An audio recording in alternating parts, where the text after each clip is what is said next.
با تو.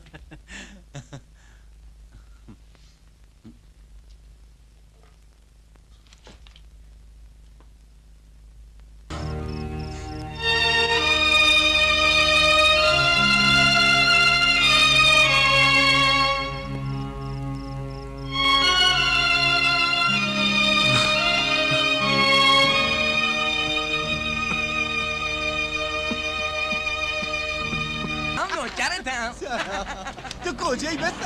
تو ازت خبری نیست تو کردم روغلی نکن یه ساتی چیگون کردم مرگت چیونه؟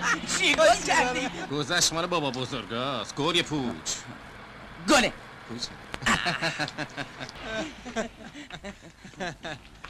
عباس دلم خیلی واسه تنگ شده بود قربونت برم منم همینجور خب پسر تعریفی چی واسم داری ها؟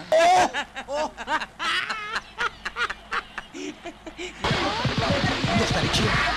همون چادر خلبا خالی سرشی داره میکنده دختر حاجی برنجی زری خوشگله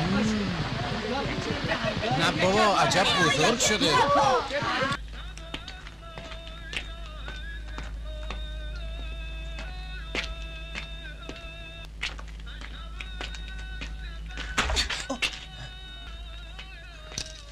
گل پوچ گل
گفت مرسی قربون و مرسی گفتنت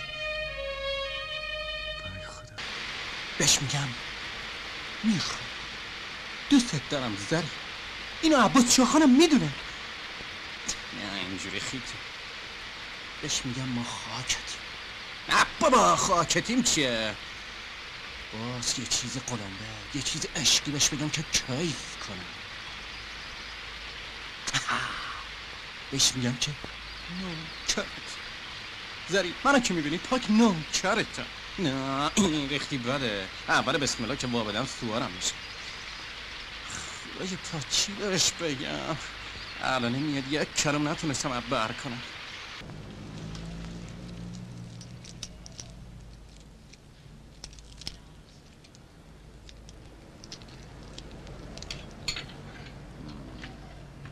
چه خیرته بابام چرا صبحونت نمیخوری؟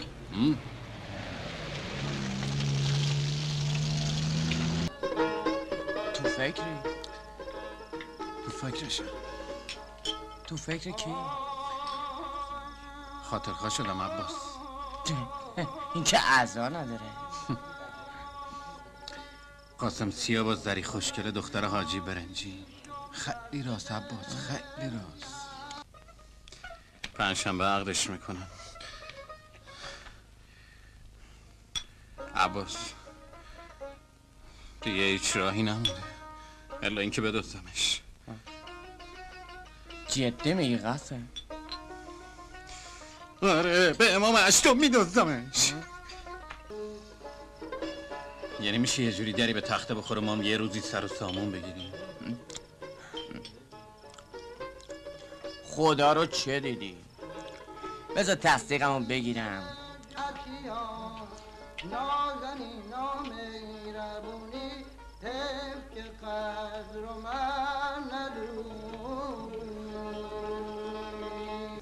دارم میام تو خط بسه تو از چی میترسی؟ من خودم همه چی رو بهش میگم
زری چرا واسه اینجوری میشد؟ چرا من یه آدم دیگه ای به دنیا نیومدم؟